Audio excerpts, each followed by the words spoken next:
Good afternoon, and thank you for those of you joining us from the USA. It's 1:30 a.m. in Malaysia, so good morning to those joining us from Malaysia. And it's 8:30 p.m. in Jordan. Good evening to those joining us from Amman, Jordan. Welcome to the EKU College of Business Executive Guest Speaker, Insight into the World of Business and Culture. Today, we are honored to welcome Mr. James Pereyra from Verizon Business Group in Chicago, Illinois. James is a client executive who works with Verizon's largest partnership on automation and network projects. James believes the realities we imagined decades ago regarding artificial intelligence, machine-to-machine communication, and our concept of currency will be reimagined and optimized by Gen Z and Y. Born and raised in Chicago's West Side, James is heavily involved within the community he grew up in and is an advocate and sponsor for inclusion and education programs that help bridge the digital divide present in low-income communities. James holds a bachelor's degree in communications from the University of Illinois at Chicago and is the parent to Aiden, 13, and Posty, 9 in dog years. Ladies and gentlemen, Mr. James Pereyra. Thank you guys. Thank you guys for having me today. I'm unbelievably excited to be able to talk to everybody. Super welcome to people joining from overseas and just making the time within their day to kind of hear me ramble off about the stuff we're going to talk about today. But first things first, I'm going to share my screen right now just to show what I have prepared for you guys. And just so you know, I run multiple meetings a week, so I like to keep these things engaged. Just listening to one person talk over and over again isn't necessarily the best presentations to be in. So we will have short breaks in which I do ask you guys to participate and answer the questions within the chat box. I'm really excited to get to know everyone on this call. So I'll begin sharing my screen shortly.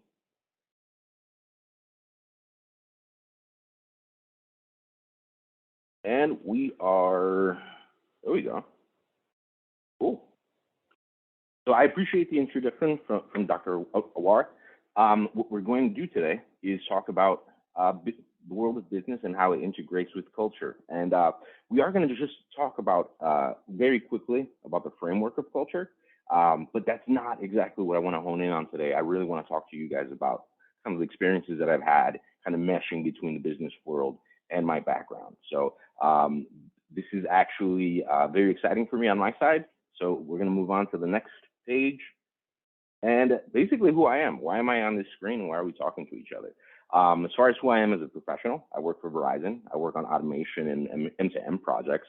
And just so everyone knows here, I took a look at the questions beforehand, and what I did is prepare the presentation incorporating answers to the questions. So what I do encourage you is if your question didn't get answered directly, or if there's still some digging you want to do and some additional detail or color you want me to add to it, just feel free at the end of it to ask again, or use the chat box feature to kind of bring it back up on our side. Who I am as a person, I'm a parent, I'm a partner, I'm the youngest of four. So I do come from a larger family. I'm second generation Mexican, so Mexican American. So my parents and my brothers were all born overseas, and I'm not overseas, across the border in Mexico. I grew up in Humboldt Park, which, just looking at the chat list, whether you're from the East Coast, where I am right now, I'm in Florida, or if you're dialing in from overseas, Humboldt Park is a neighborhood inside of Chicago, which is historically Puerto Rican neighborhood.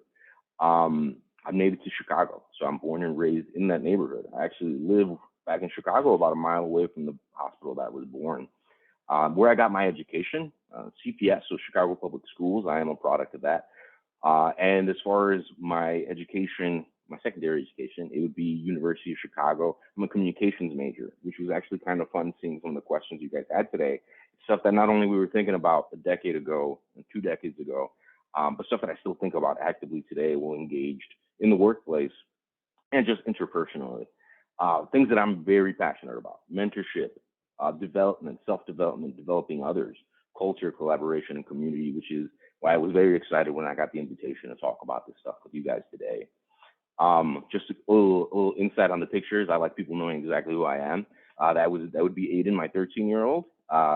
Cindy is my partner, and then Posty Malone, which is our dog. So he's a Pomchi, Chihuahua, and Pomeranian. Another thing that I'm very interested in is community development.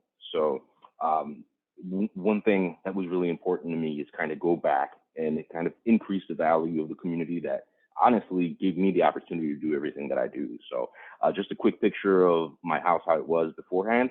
It was absolutely abandoned in terrible shape, and slowly and surely we got it back to something that people that live inside of it want to be proud of, be proud to come home to, and kind of a shiny beacon of the community. What are we going to talk about today? Well, we're going to talk about the framework of culture, very likely, and mostly this conversation regarding the framework of culture is regarding one of the questions that was asked, but also to touch base on last year's speech and conversation that was headed by Hall. I am going to ask Dr. Anwar if you can please post the YouTube link for his discussion in the comment box for people to refer to after the fact, because I think that conversation is extremely important. He was touching base on the workplace and how millennials and different generational gaps interact with each other and the needs and necessities of those different generations. And I think that's an extremely important conversation, because when we talk about when we're talking about like cultural framework, I'm going to pull up my mouse really quickly. Sorry about that. The question that I'm going to be talking about when we're talking about cultural framework is one specifically. It was Hofstede's research on culture and what my opinion was on the conclusions on what they found for Asian Malaysia. And the thing that was so interesting about this question is I actually am very familiar with Hofstede's work. It was actually his work is so broad. It actually had a huge component of some of my communication classes back in the day. So why I think that's so important, because creating the outline and the framework for how we discuss culture is unbelievably important. Getting the classifications and the way to quantify it and measure it is increasingly important, because this was the first time in college where I realized that there was a world outside of my bubble. And that's the significance of Hofstede's work. All of us are usually like, I gave you a little bit of an idea of my background. I came from a poor Puerto Rican neighborhood in Chicago. I didn't know much outside of my bubble.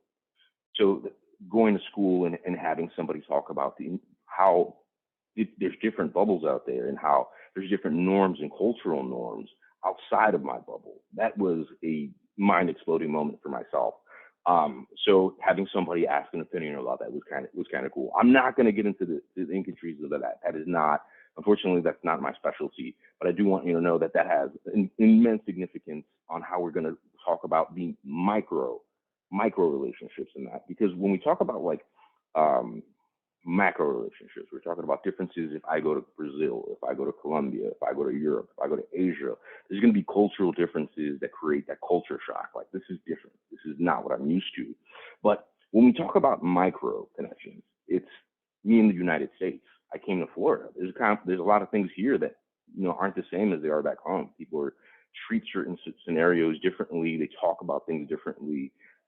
There's these small micro interactions. And that's why I wanted to refer back to last year's conversation, because that talks about generational differences and how we communicate and how we overcome those gaps. So that's as much as we're going to talk about the framework of culture. But what I really want to get into is, number one, this is the first time we're going to go in the chat box.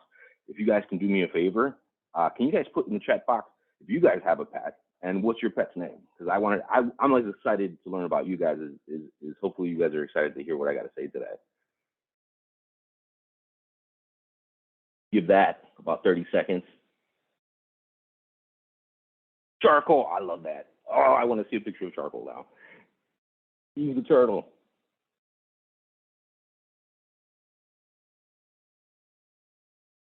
Stop that, Steve the turtle. Jerry Goldfish. I had a beta fish that unfortunately is no longer with us, but I love that guy. His name is Santitos.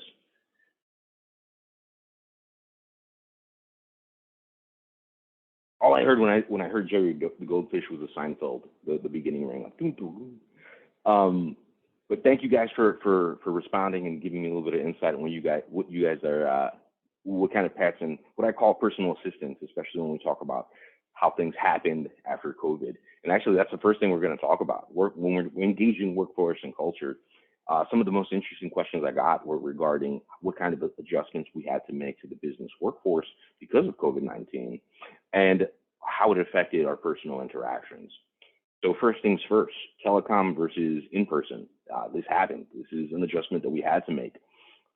Even now, like my first in-person visit in a year and a half ago happened last week. I had to drive 2 hours away to visit a hospital in Middle Illinois to talk to them about what their projects were and what they want their patient experience to look like in the future. How did it impact it? It impacted it quite a bit, and I think all it did was accelerate kind of the advancements in communication and how we're going to have to adjust across the board. So first things first is addressing the communication, over communication. Like I'm not sure if you guys have the same experience, but I have to mute some of my devices because there's multiple things happening at any given moment. Your cell phone will ring, your tablet will ring, your laptop will ring, or just within the same device, there'll be multiple notifications from different platforms, people trying to get your attention. It's a lot. So what does that cause? It creates this noise where the message has to be direct and impactful and in short in order to get your attention. And we can just do this by examining personal emails. If you scroll down, you're not going to pick every one. I mean, ultimately, you have a ton of emails in your inbox that you're never going to read. What do you read? How do you make those choices? So as far as like how people interact now, you really have to strive to get their attention. And this I feel like exacerbated in the last year and a half since all our conversations have become digital and pretty much everything is either through a teleconference platform instead of in person. I do feel like I miss in person a ton. You get to feel the energy of somebody, the warmth, presence, all those things play a factor in how conversation goes and how effective communication is. So I would say that is probably one of the biggest adjustments. And having to make these digital conversations more engaging. No one likes to hear somebody just go and talk for an hour. I mean, they pay people a lot of money to do that. I mean, if you're going to see either a professional speaker or a comedian, that was really one of the few times where you willingly go and engage with somebody in a one-directional conversation for an hour. So that would be the biggest hurdle that we've had to kind of cross over since we're crossing over into telecommunications and teleconferencing is how do we keep people engaged? How do we keep this conversation a two-way street instead of just someone talking forever? How it had impact on sales and how did we have to adjust as salespeople? Not only addressing the concern that we addressed earlier about how to densify a message, give something where you can just put it in there, they can see this is something I need and we can go from here. We can kind of start from here. It created this whole need for that. So a lot of people think our business went down during this time. It did subside quite a bit, but ultimately it created a need for more connectivity, more connections. We have people working from home. We have certain things that during that period of time, people couldn't go in proximity. We needed machines to do those jobs for us. We needed computers, algorithms to do those jobs for us. So how it had an effect on people, it did affect on how we have to approach engagement between people in this digital era, something that I think about all the time when we think about kids younger than us. We are all adjusting on this call. This is something that we weren't used to 2 years ago, but when you think about people that are under the age of 10, this is all they know. This is the era that they grew up in. So it's good to think about that as well. We're going to address that a little bit later when we're talking about personal development. Culture and international business, a few questions were brought up on that as well. When we were talking about those macro connections, when we're talking about cultural norms within countries or continents, you have to be mindful of those things because certain things are faux pas. You could say something to offend somebody, even within Spanish communities. Like when we're talking about communication between someone like myself who does speak Spanish and maybe communicating with someone in Mexico, Colombia, another Spanish-speaking country, words don't mean the same thing. we can use the same words interchangeably, and someone will get offended just because that's not how they use words. That's not how they engage situations. So it absolutely has a place you have to be mindful of these things. Another thing that I've learned in my role that I've just never thought about before is when we do engage people in person. That's absolutely my favorite part of my job is getting to meet people and talk to them and understand what's on their mind, what their problems are. Sometimes there's cultural norms that I wasn't used to prior to having this job. A quick example is when I go engage a group from a different company. I'm the outsider. I'm the Verizon guy going in there, talking to them about whatever I need to talk to them about, or whatever that conversation is going to look like. Sometimes who you approach first within that group is important. If there's food involved, who you engage with the wine list, what kind of food you're supposed to order for the beginning for the beginning of the meeting. These are all things that I've never thought about before until I entered this role that are prominent portions of engagement with other people within this business community. So when people think about culture and they think about these macro things, about engaging different people in different countries, when we look at these micro connections, it becomes so much more interesting because you start realizing how small we really are. And I think that's something I hope everyone in this conversation takes from at the end of this. How do we sustain and create a sustainable culture in SMB, small and medium business? That's a great question, because coming from a person that works for this giant organization, which is Verizon, which will constantly remind you how small your position is within this larger collective, it makes you understand that it's not that different how to make a large organization work from a small organization, whether it's 2 or 3 people, or in Verizon's case, 50,000 or however many employees we have at this point. Common goal, finding a commonality for all, like a common goal for us to continue to move towards. If you can create that, you're going to have a sustainable culture within SMB, within any organization. If we're all working towards that same goal, it makes it so much easier for us to align, for us to communicate, for us to get along. Any questions on that? Because I know that is probably, if anyone has anything, just go ahead and type it into the chat box.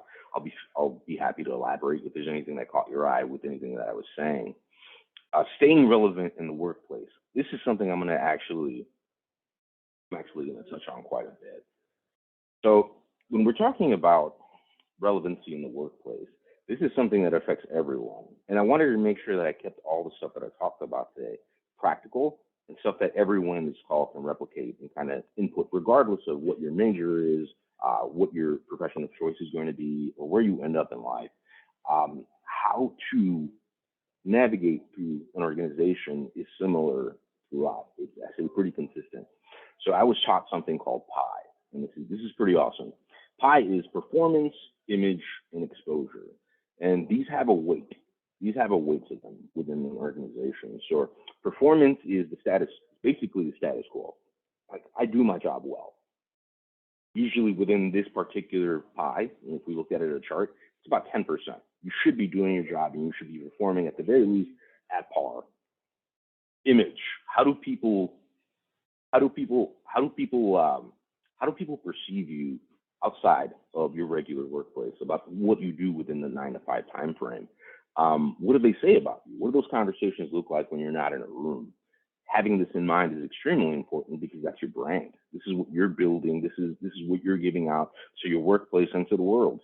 And then exposure. How far does that message get? What's the reach of that? How many people within that organization understand not only your role, but your value, the value that you add?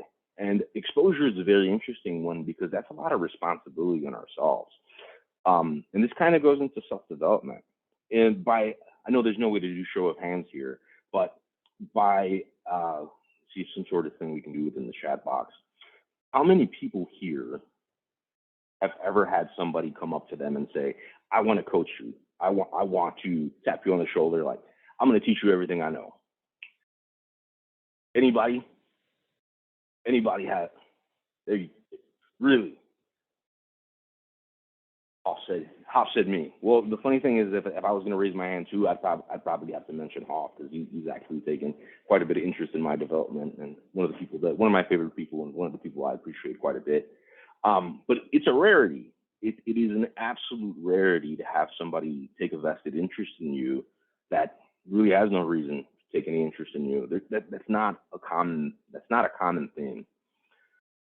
So it's extremely important that we have this self-drive, this self-acknowledgement that there has to be a development piece that we have to work on ourselves.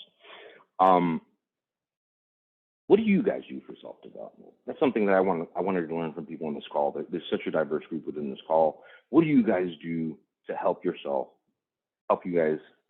develop? Nothing in the chat box.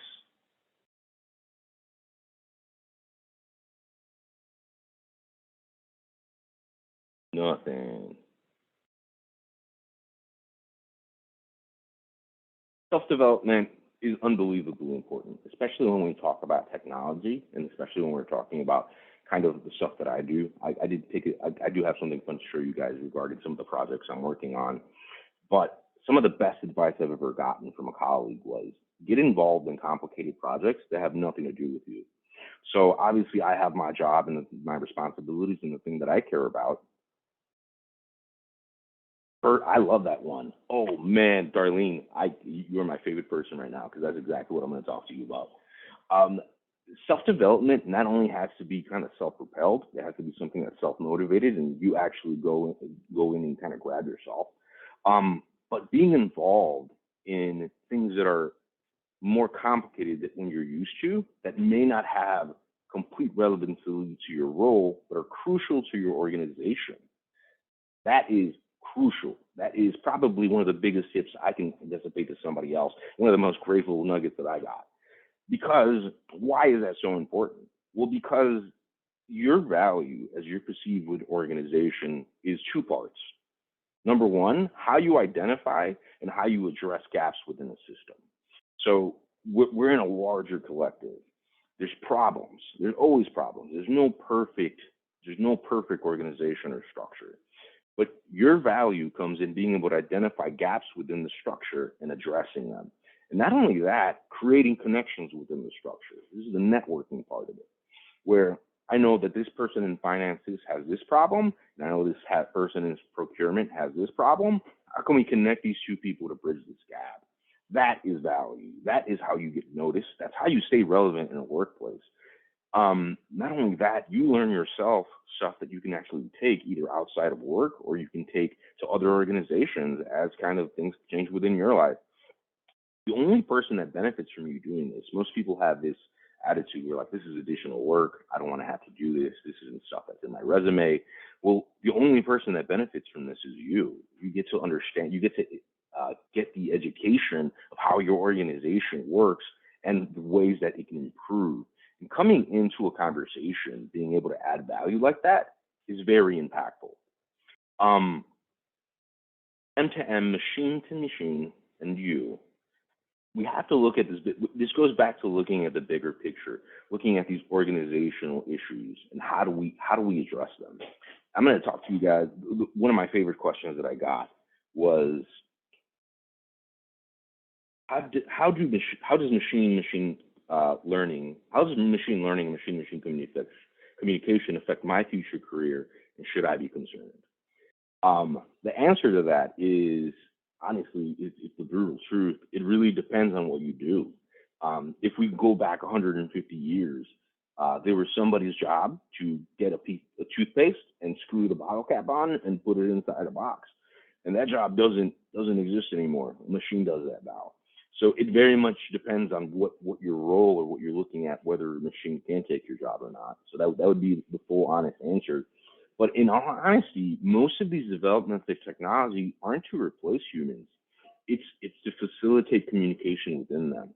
So I'm really excited to show you guys this graphic from our telehealth team. So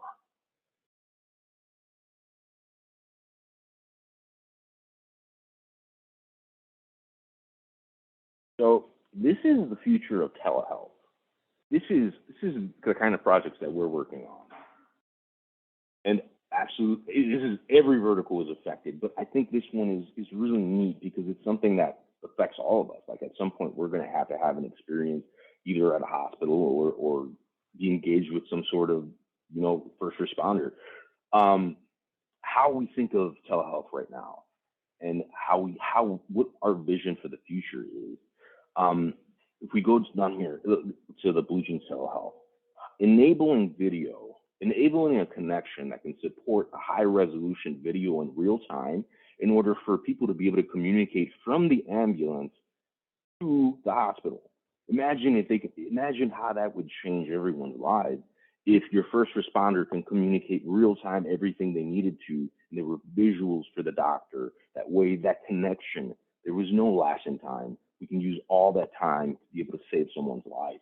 I think that's very impactful.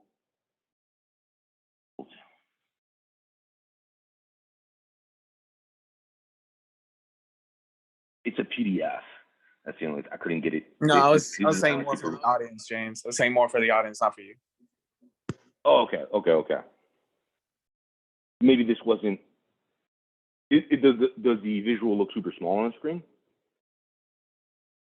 I'm sure it's fine for larger screens and stuff, but if people have any difficulty seeing, they can just double click. Okay. We're going to do the best what we can in this particular one. This document is actually proprietary. I was excited to show you guys just because this is something that I'm working on with hospitals and how they interact not only with patients but with their assets. Being able to put a 5G mobile router in an ambulance and for it to be able to communicate without any type of human intervention regarding what's inside the vehicle, what its proximity to these spaces, all this stuff, for all this stuff to happen automatically without any human intervention, but to facilitate human communication. I think that's the exciting part, and to save human lives.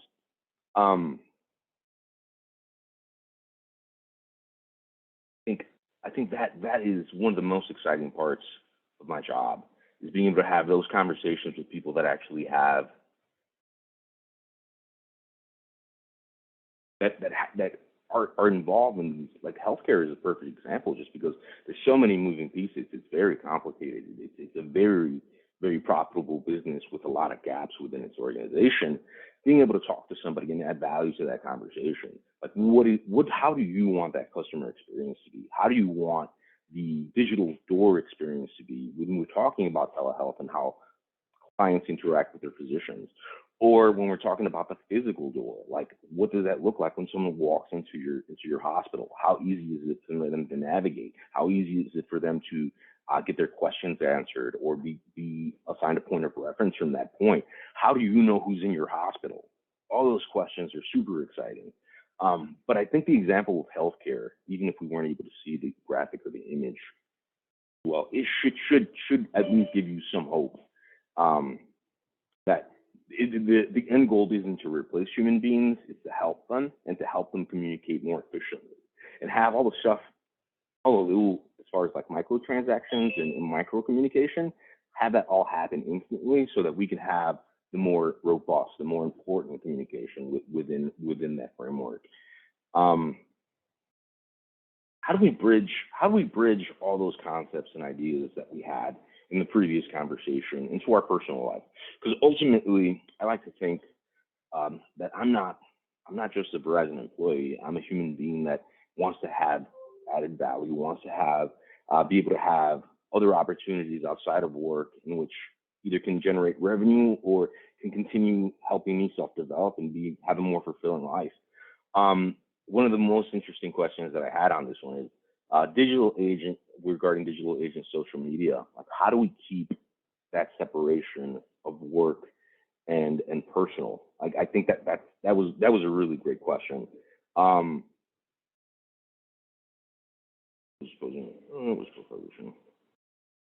Social media dependencies. I think we're gonna answer two questions right now that I had. Where's the world's population headed in the next decade, from cavemen to the Industrial Revolution, then World War II, and today to social media dependencies? I think that's a really important question. especially when we talked about a little earlier about those generational gaps, how people absorb and perceive information, how they dissipate information. It's going to be very different for people younger than us, how they communicate and how they express their ideas. And I do think there is going to be an increased dependence on social media, specifically because the dynamic of social media that's most interesting to me is that it should be the most connecting factor for everybody. It creates the most commonalities, whereas like before you were only kind of really were limited to the proximity, your physical proximity, people in your neighborhood, people that you know, people within your family, your friends framework. Now you have multiple outlets that can connect you with people all over the world to find common ideas. And although that's obviously a groundbreaking, like head exploding concept, what people end up doing is usually segmenting off into smaller groups, which is something we all need to be aware of. Usually just by fault, humans tend to go and are inclined to listen to outlets that kind of resonate with their own personal ideas, where we have to keep in mind that, sometimes we're not right. All humans can't be right 100% of the time. And the personal growth factor and how we engage other people and how we increase these relationships with actual people is by being open-minded and hearing people out, hearing their thoughts, discussion, thought. That's all super important.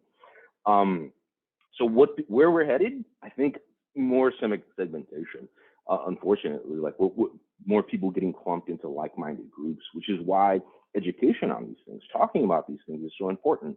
Self-realization, where you're like, I'm going down a rabbit hole, like I should look for a larger conversation, I should look for a broader conversation.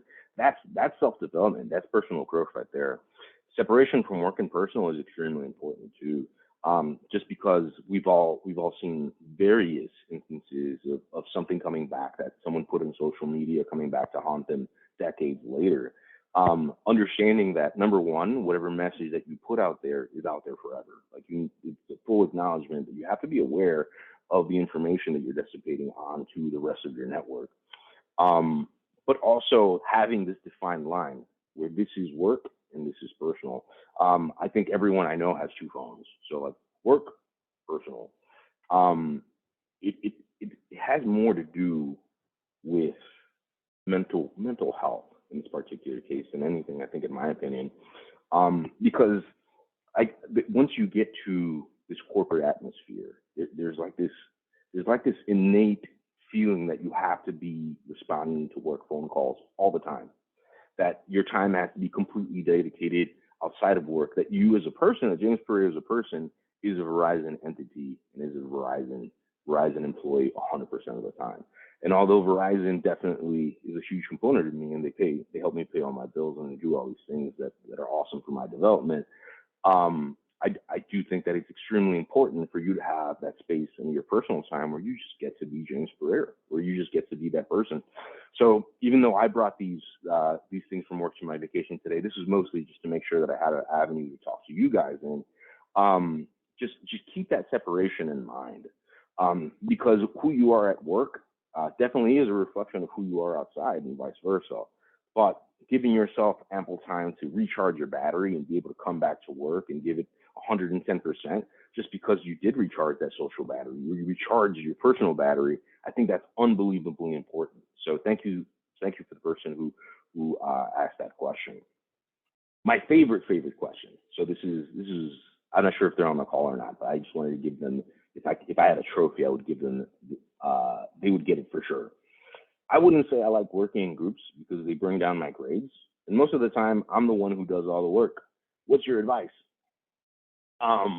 That is called life. That is going to be the rest of your life, unfortunately, is sharing groups and sharing workloads with people that do not, that's just not going to put in as much work as you. That's just the reality of life in any system, whether you're working at a fast food place or whether you're working in a completely corporate environment in a C-suite.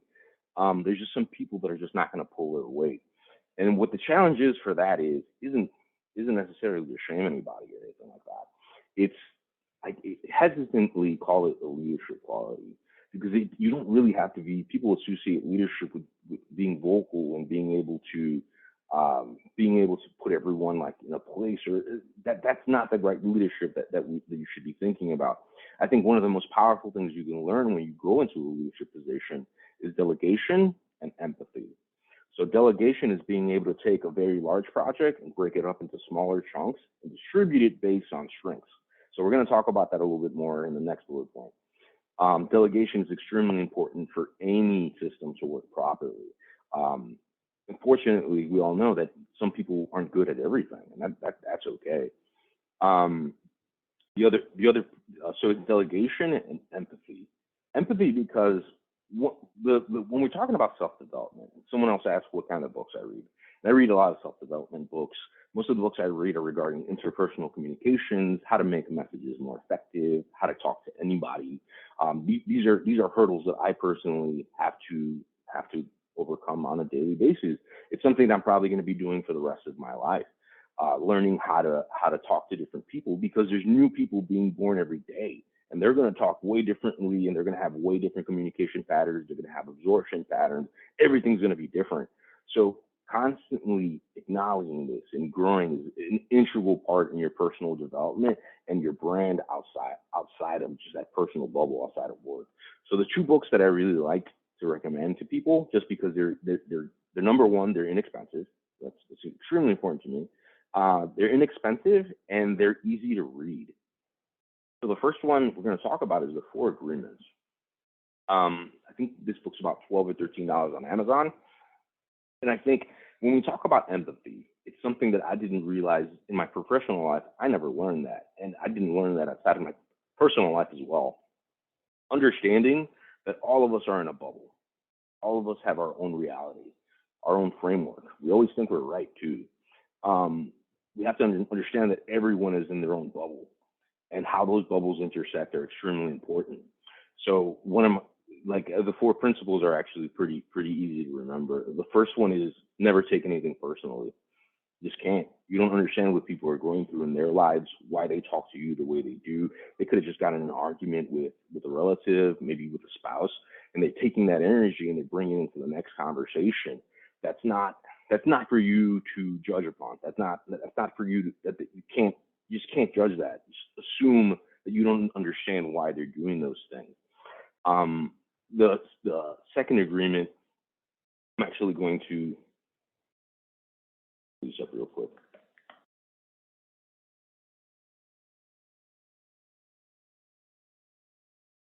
Be impeccable with your word. When we're talking about these bubbles, when we're talking about everyone being in their own bubble, the only thing you have control of in a situation where there's all these floating bubbles is yourself, your word, what comes out of your mouth. So make sure that what you say you're going to do, you do, and make sure that your word is impeccable. That pretty much, you're taking control of the only thing you really can take control of. It's your word. That's literally the only thing you can control in this world. The third one is don't make assumptions. It kind of ties back into don't take anything personally. Don't make assumptions for people. Even when we're creating these like narratives in our head of why someone could have said something or why they did something, ultimately we don't know, and we may never know. There's certain things that we'll never resolve and we'll never have an answer to. That can't stop you from doing the things that you do. And then the last one is to always do your best. Again, controlling the controllables. Not only can you control exactly what you say and you impart in the world, as long as you know that you are personally, I exhausted my efforts. I know I did everything I could to complete this task. It closes a circle for you. You've completed it. And what ends up happening is it becomes it lifts a burden off your shoulders. Number one, because you start not taking offense to people's behaviors. And secondly, not only does that help you create better relationships with people, just because you understand we're both people, we both make mistakes, we're both growing, we're both growing on our personal journey. Empathy is the thing that's going to close these gaps. When we talk about the digital age kind of closing off people and making these like micro communities, like when we're talking about culture, empathy is what breaks that up. It's the commonalities that we find with other people, with other human beings, that bring us closer. The other one that I like people to read is strengths-based leadership. Now this one's a little bit more expensive. I think it's in the $20 range. But the reason this one is so important is because regardless of what workforce or what field we go into, there's different personalities you're going to run into. And there will be patterns. You'll find that maybe certain people are attracted to the finance vertical, certain people are attracted to the construction vertical. Even within the organization, people kind of segment based on personality sometimes. But ultimately, we have to work with all these people. I think, especially in my side, sometimes people complain about working with people in IT or procurement because they're very closed off, they're very introverted. But ultimately, they're one of the most important parts of anything that we do on my side of the business. So we have to learn how to work with people based on their strengths. So the book, even though it's almost deceivingly thick, it's a nice thick book, it's not something you read linearly. And the reason I always tell people to make some time for this is because when you buy the book, you get a license for a quiz. And you actually take the quiz. Quiz takes about 30 minutes. It's a bunch of questions about how you deal with things. It gives you a score, and it gives you commonality traits that you can go in and research. And that is probably the most rewarding part of reading this, is you get to find out why you do the things that you do. Some of the things we do inadvertently, and the fact that they can group these ideas together in patterns, I think is awesome. Not only that, when you finish doing that and you're like, oh, I found out a little bit something about myself. It was through that I learned that I'm not really good with formal situations. I tense up. And when I read that, I was like, I'd never had anyone actually put it in words, but I did feel that way. Once you finish that, is the important part too, is reading the rest of the book. Because the rest of the book is other people's personality traits. And the cool thing about that book, it gives you the score, it gives you the trait, and it gives you kind of the characteristics and how to work with those people. So I think both those books are very, very, very valuable in working in a collaborative setting, because you start understanding why people do the things that they do. So it kind of completes the other half of that. It's just like, we don't have to wonder, but if there are patterns, it's good to know them. And last is finding out your why. The why is extremely important. And I think Hawk touched on this in the last speaking portion. The why can be a number of things. Well, give me 1 second. Let me pull up the notes.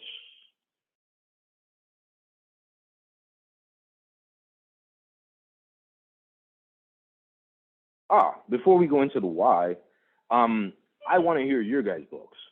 Like, what are some books that I should read that help you guys out quite a bit? If you guys can put those in the chat box for me, I'm going to copy and paste those into my own worksheet, because I'm always looking for new things to look at to kind of help me broaden my ideas and broaden kind of the scope that I have for stuff. So if you can, I'm not going to wait around for them to be typed in, but if you can please share that with me, maybe a book that changed your life, maybe a book that made you think about things differently. I'd love to hear that. If you can put that in the chat box, super appreciated. When we're thinking about the why, I wish I can see all of you guys. That would be awesome, because I would want to ask, like, how many people here worry about money or are anxious about everyday things, or just get sad sometimes for no apparent reason, like just like random wavelengths. You hear me? I appreciate the candidacy. I love it, and I want you to know something. You're not alone. Not only are you not alone, it is probably the most human thing to admit to other person. It's the biggest commonality we have with other people. Remember, like, especially like I'm from Chicago. I'm from Illinois, and then I'm in Florida. They're historically two very different states as far as how they think about how they do things. But finding those commonalities that we all experience, like those are the most humane ways to connect with other people, because it's the thing that we all feel. It also, acknowledging that also kind of brings off a weight, because it's like, this is human. It's okay to feel like this. This is just part of a pattern of emotions, and you have to be okay with that. But the other thing is, so the reason I brought up that is because financials are usually people's drivers. Like, the anxieties that come with just normal life, those are the things that usually are the very minimum thing that drive people forward. I have to pay my bills. I have to have a place to stay. I have to eat. I have a family I have to feed. I have people I have to take care of. Those are very, very, I would say, like, humanizing characteristics. It's stuff that we all do. But when we're examining the why. We're not looking at just very like the baseline of things. We're examining what really drives you. You really got to think about that. And that question, I don't think that's for the chat box. I think that's something I want you guys to personally examine. Like, why are you guys in school? Like, why do you guys do your everyday? And you have to find it, because if you don't have it, you're going in circles. And I had someone challenge me on this very recently, and it was a very impactful conversation, because it's like, if I can't articulate why I'm doing things to another person, then what is my motivating factor? Is it even a factor right now? And I found out my motivating factor. It took a little bit, but it was unearthed. And my motivating factor is, none of this had to happen to me. I can be honest with you guys. Like, I grew up in a poor Puerto Rican neighborhood. A lot of other kids did too. And they don't get to do the same things that I do. And that doesn't make me special at all. What that does is it makes me very lucky. None of this had to happen to me. I am where I am because people took interest in me and decided to show me that there was other ways to do things.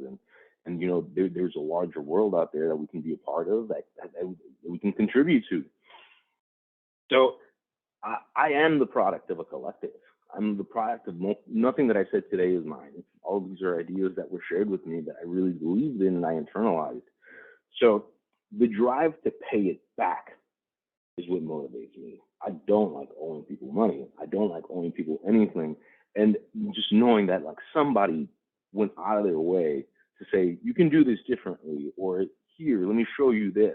That like Hoff said, someone actually tapped me on the shoulder and said, hey, I can help you. Be that person within your community. Be that person with people around you. Because when people think of culture, they think of these giant ideas, but ultimately, I think about it now because I still technically live in a low-income neighborhood. I think about my neighbors. I think about my neighbors' kids. I think about what they're looking when they're looking side to side. What do they see? What is their making it? What does that look like? Is it being a store owner? Is it being your owner of your own business? Like, what is that? What is the thing that they can visually see and see? I can do that.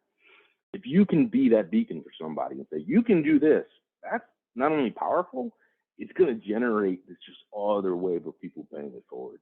And that really is what drives me day to day, is understanding that there's other people out there that don't understand that, or don't know, or honestly just don't know. It's just blissful ignorance, like that there is a larger world outside of the few city blocks that they live in. And if it wasn't for those people that did me that service, I might just still be in those city blocks.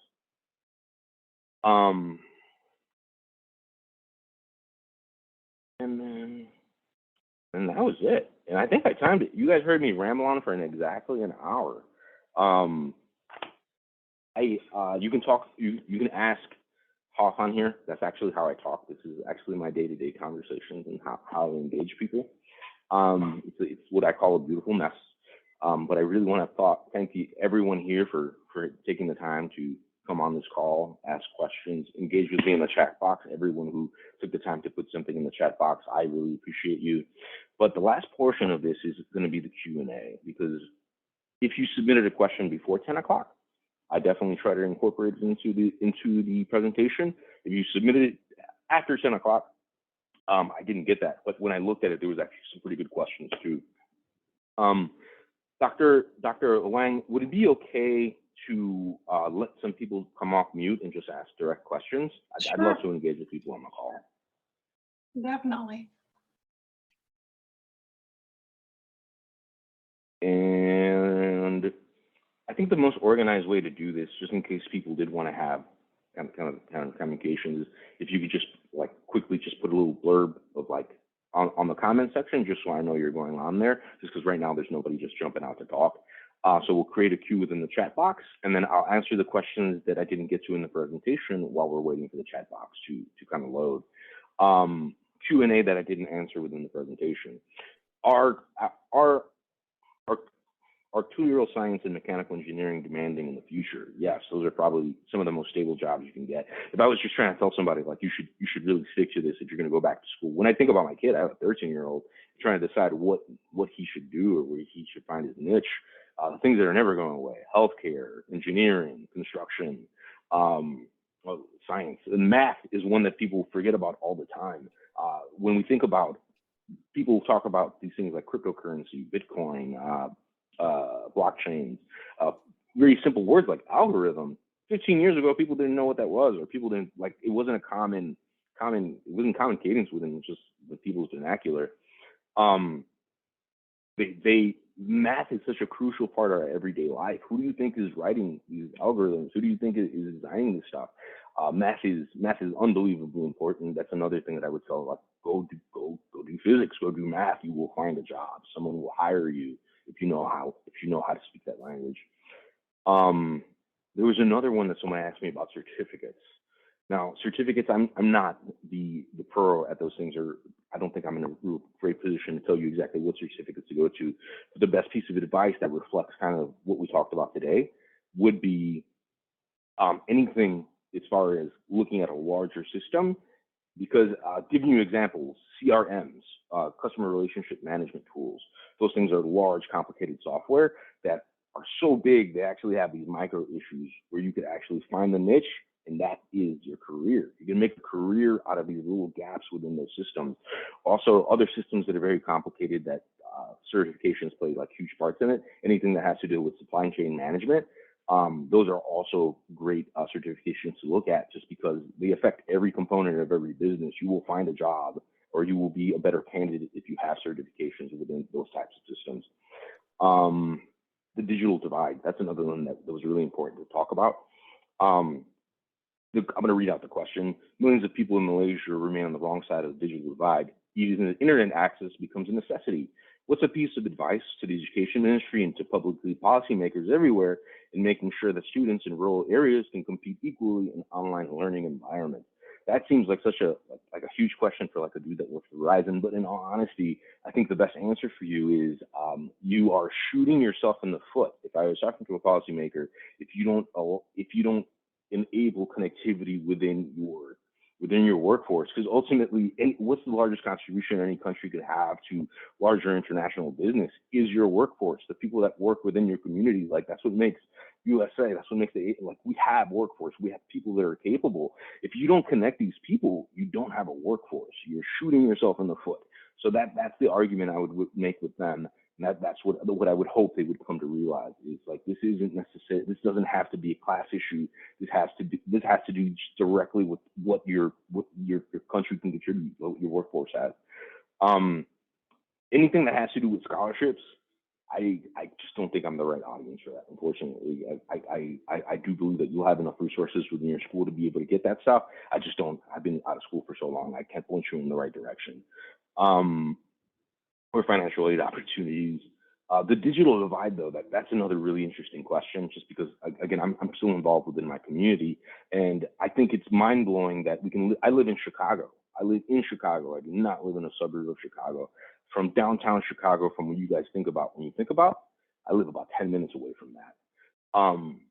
And people within my community still don't have access to the internet, either monetarily, like they can't afford it, or they just physically can't get it, which also blows my mind. Like, there's just not a fiber connection, or there's not an internet connection available within those areas. And that may seem mind-blowing to somebody that may be from an actual rural side, that someone that could be so ingrained, so in the middle of this major metropolitan area doesn't have access. That's something that we should all be conscious of. And if you do live in an area that is metropolitan, or you do live in an area that you can contribute either to a non-profit or anyone that's actively working on getting connectivity to these communities, that is where you guys should engage your time. That is where you guys should engage your money. Any way you can help these people, connect people, I think that's the best thing you can do for other people. And that's it. We ran through all the questions. I don't see anything else in the chat box, but did anyone else have anything before I stop talking?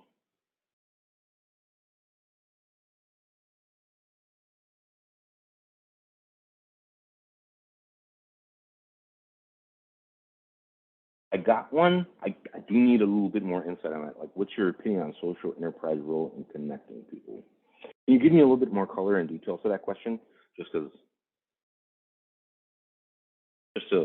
you don't have me, so I don't ramble. Any other color or detail I can have to that question, or like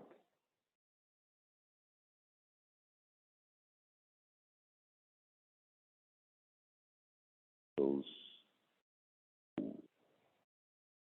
Zaida, I want to come back to your question. I think that's really important. But if you could just add a little bit more color to that question, I'd really appreciate it. I really want to answer that for you.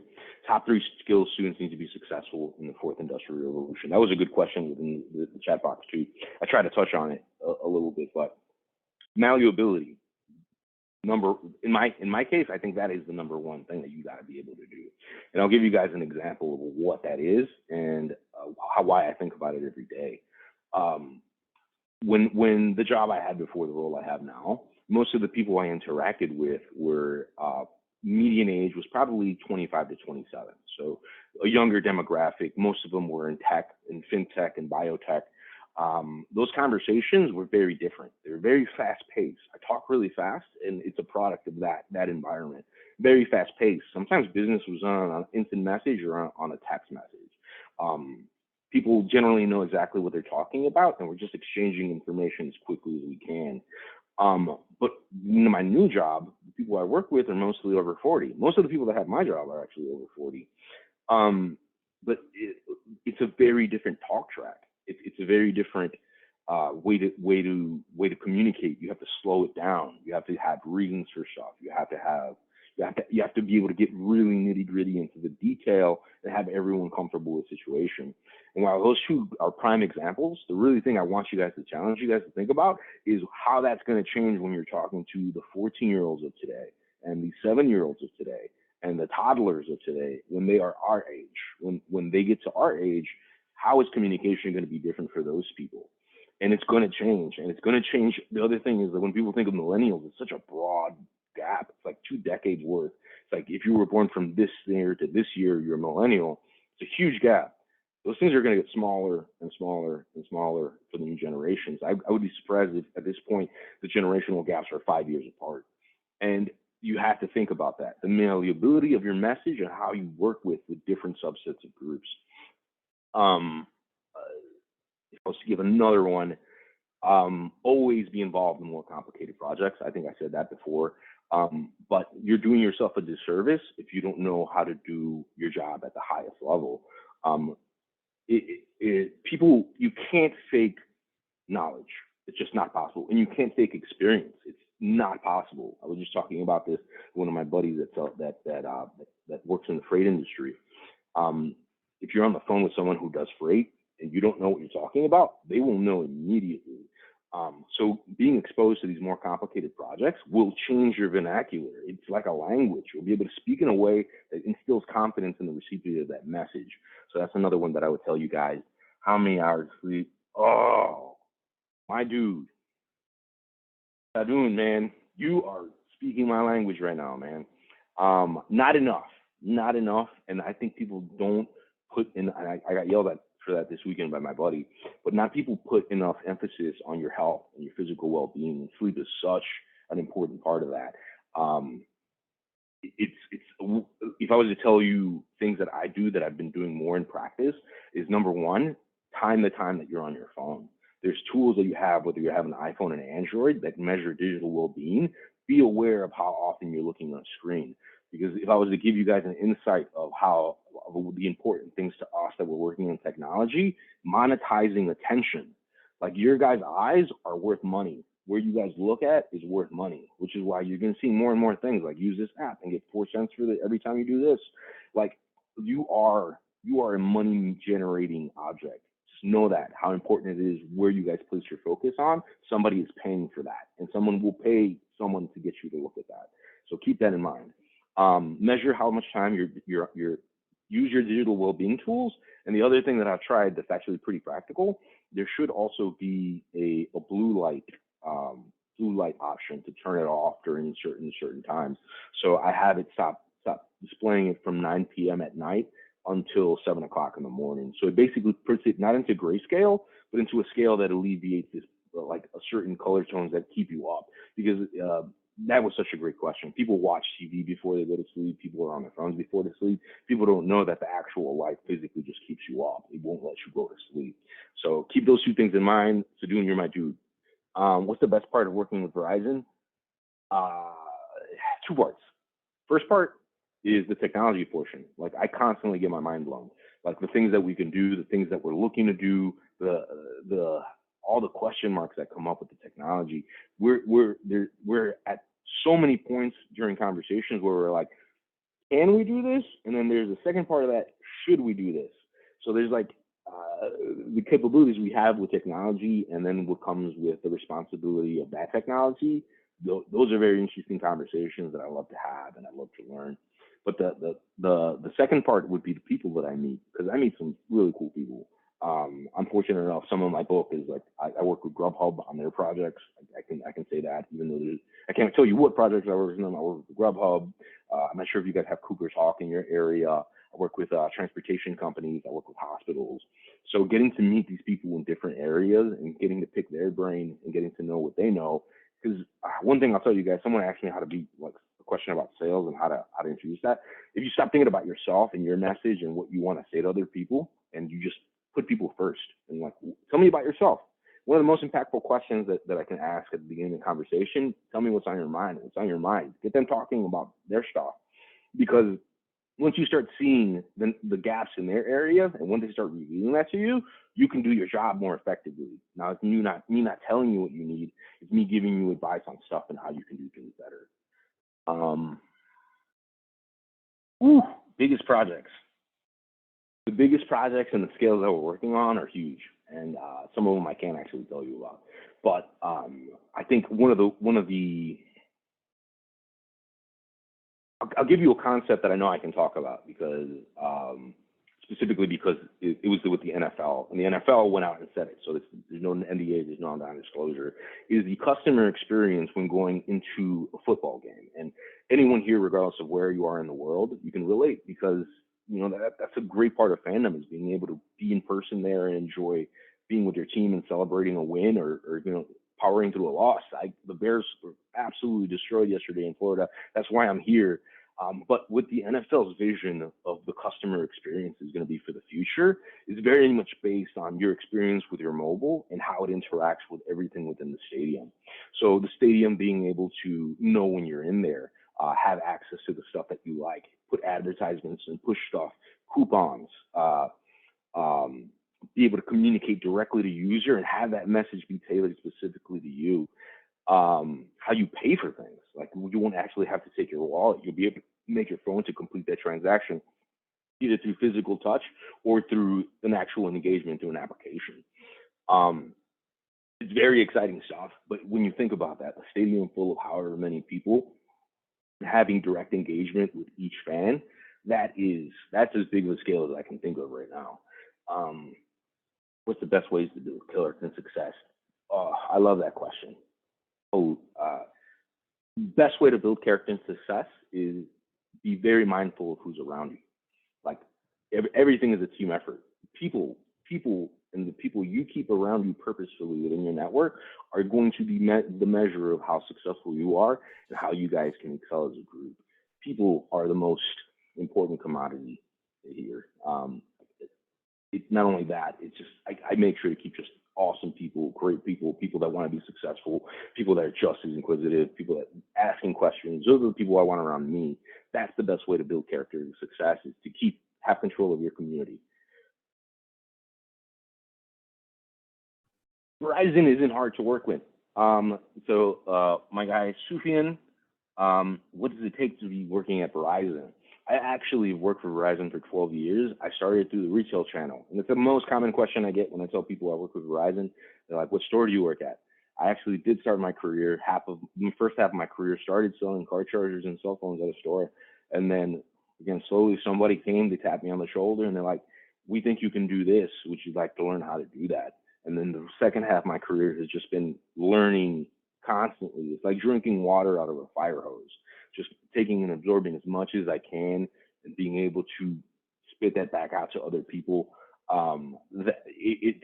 The entry point into Verizon is not hard. It's just, you can go in through regular retail sales, but how to continue growing within the company and continue growing monetarily, it really is the experience that you have and the projects you get involved in. And the way I got hired, going from retail into an enterprise role, is exactly what I told you guys. Being involved in projects that did not pay me, that I did not have any monetary compensation for, but help me learn the business. So don't let the ego get in the way of you learning something that could be a life skill. There's a lot of positions out there that don't pay you, but that will definitely make a ton of money for you in the long run. How do you motivate yourself during difficult times? We're going to tie it back to the why. You got to remember, you got to keep that why in your head, because when things get rough, and I think everyone's been in this position where you're like, I know I have to write a paper. I know I have to do this for work. I know I have to do this for my boss. And then we just can't get off the couch. We're just like sitting there and like stagnant. The first one, the best analogy that I love to talk about is a pool. Anyone who's ever entered a pool, whether it's big or small, whether it's fancy or not fancy, if you stick your foot in there, it's not going to be a comfortable situation. It's not. You're going to feel cold. You're going to bunch off. But if you just jump into it and just let it absorb and take it all in one shock, you're going to see how much easier it is to operate in any scenario. So just jump in. Whenever you can't find the motivation and you're just kind of teetering on it, throw yourself in there. And trust me, like you'll find yourself when you're done with the task, like I could have just done this a couple hours ago.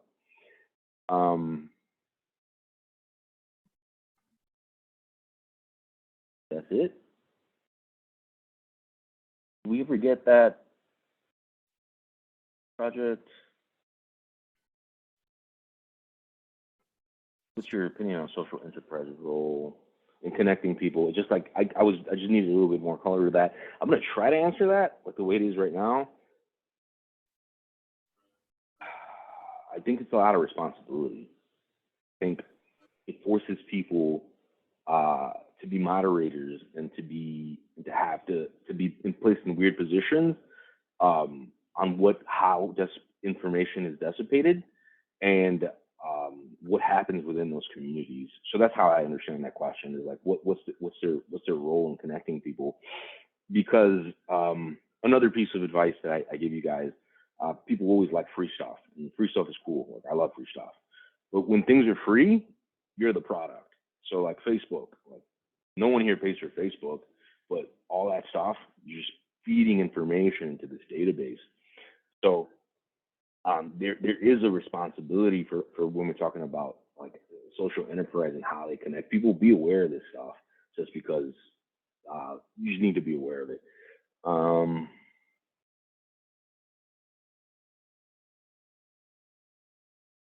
What is the most desired characteristic of aspiring sales executives? It would be self-motivation. That would be definitely it, especially when we're talking about, and I'll give you guys some insight on some other projects that, not necessarily the scale, but the ideas of them.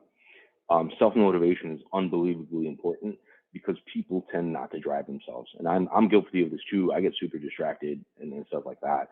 But what ends up happening is, as we're moving into these work from home formats, and as we're moving, if we don't go back to the office, is we're going to have to measure productivity of people in a different way. We're going to have to quantify that, because no one's really going to be in the back of you like looking at it, except they are. And that's probably the most mind-blowing stuff that I've been learning in it recently. This is not a Verizon technology, but there is software they're designed to monitor your engagement with your computer, whether it's through mouse movement or whether it's through type click or whether it's through keyboard clicks. People are going to be monitoring this stuff. This is going to get worse over time, because as people are remote, we have to find out, are you worth what we're paying you? That's an actual question that employers are asking.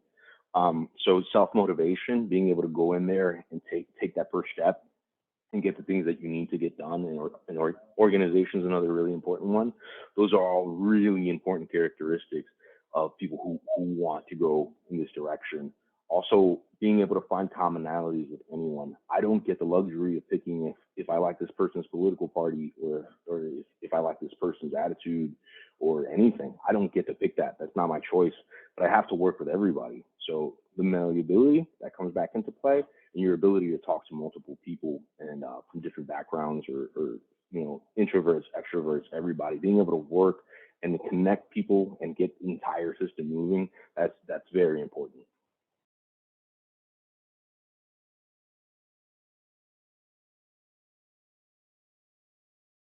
Anyone else? Nice. Well, guys, It's not mine, it's my friend's, but it's pretty awesome. I thought about that. He also has some amazing dogs. I'll show you guys before we up. He has these massive dogs, a Rottweiler, he has two Akitas, these beautiful animals. I really appreciate you guys giving me time to talk to you guys about what I know. And if you guys have, I also thank everyone who's connected with me on LinkedIn. Again, remember we talked about one of the most important things you can do is control your network and continue growing with people that are like-minded as yourself. Anyone who can find me on LinkedIn, James Pereyra, please go ahead and send that connection request. I'd love to connect you guys offline. If you guys ever have a question offline, I want to make sure I'm accessible to you guys. But thank you guys again. I really enjoyed talking to you guys. Thank you, James, and everyone who spent their times. I know it's early in the morning over there in Malaysia, 2:40 in the morning. So we really appreciate all of you and your time. And James, for your wisdom, for your advice, really great advice. And we will have this on recording soon today. And I will share the link with all registered participants. Thank you very much. Have a great day.